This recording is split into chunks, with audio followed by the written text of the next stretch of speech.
Good day, Brightstars. So glad that you're with us in our sparkling conversation today. We are privileged to have Shanie Boshoff as our facilitator, and she's going to share with us the topic, very interesting, do affirmations work? Thank you, Shanie. So positive affirmations or self-statements, I will only refer to statements to make it short. So the question is, do they work? And if so, when? Now, there seems to be two streams of thinking on a continuum. On the one hand, you get people who are over-enthusiastic, very convinced that self-affirmations is so important and needs to be present, a prerequisite for self-growth. But on the other hand, you also get people who are quite not so much convinced and actually quite skeptic. They think that self-affirmations is utterly self-focused and might even be against people's beliefs and their faith. So in my own experience, sometimes it has worked and sometimes it hasn't worked.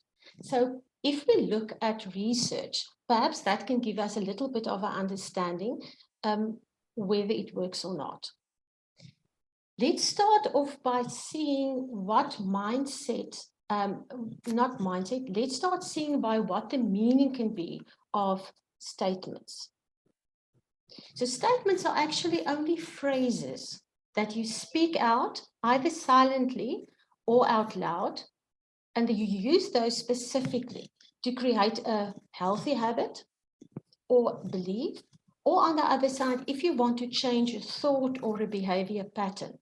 So what actually happens is you refocus from a perceived failure or inadequacy, on the other hand, to then have strong self-confidence in your abilities.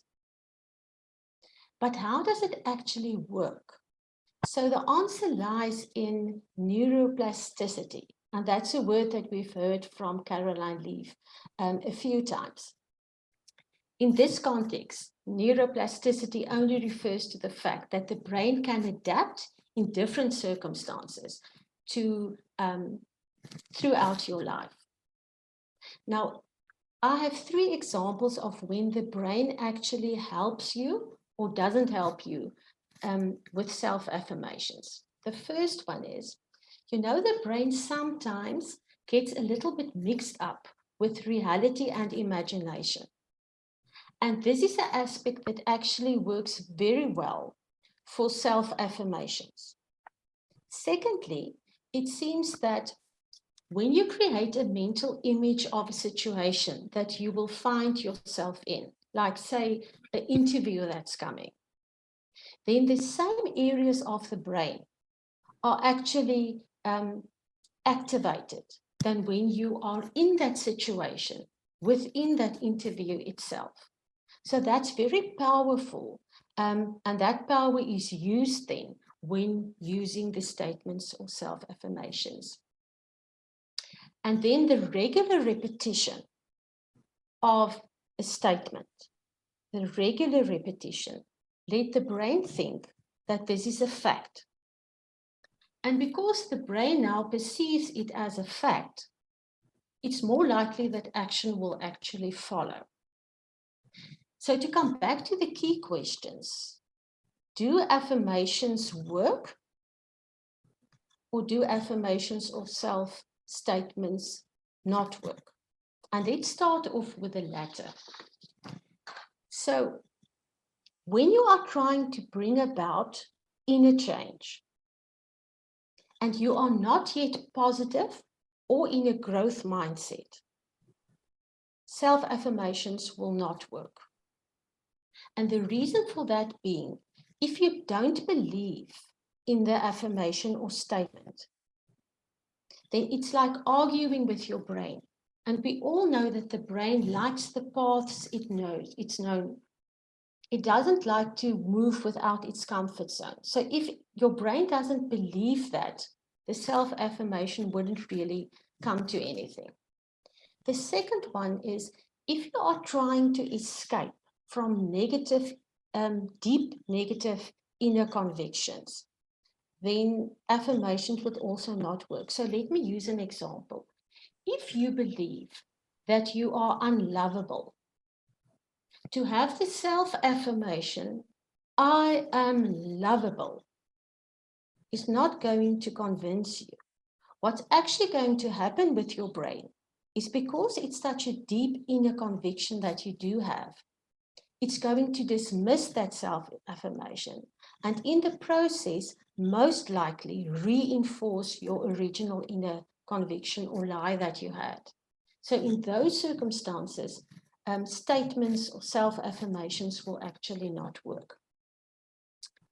Then self-affirmations or statements can also not be used in every situation. It's not continuously part of that. So let's use an example. If you use the affirmation, I am beautiful, I am exercising, this will perhaps not really change your whole body shape. If you were born with a pear-shaped body, it would stay the same. So it would be more useful, and your brain will adapt better to the fact that you will say something like, I appreciate what my body does for me every day, and I keep it healthy by exercising regularly. So you see that there's a subtle difference in the way in which you say that, but that subtle difference can be the difference between what your brain actually believes and what it doesn't. Good news, it does work sometimes. And let's see when. It works the best when it's aligned to your values and your beliefs, because research has found that people are consistent when they're consistent with their values and their self-identity. So this is a very, very, very important one. When you do identify self-affirmations or self-statements, it needs to be in line with your conviction and your beliefs. So secondly, research has found that it is much more effective when it focuses on effort rather than on competencies. Because if your brain does not believe and aren't convinced of that specific self-affirmation that you are stating to yourself, if it goes to the self-identity, it would be ineffective. What you rather should do is to focus on the fact that in that specific task, you have put all your effort. So let's just take an example. If you are anxious about an interview that you are going to have, a job interview, it would not be so beneficial to say, I'm going to be the best, I'm going to be the leader of this pact, I'm going to ace this interview.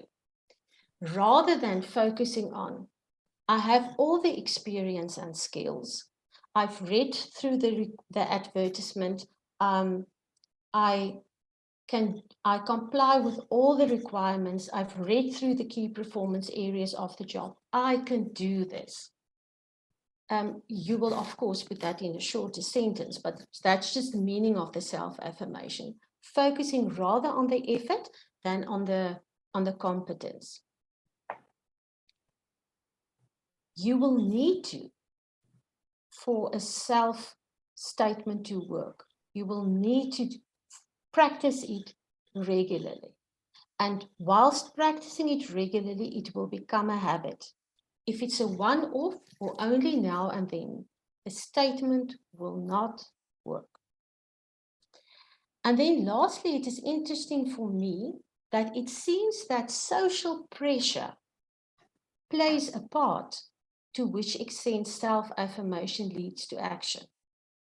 So what has happened? Research has been done, and they had two groups of children.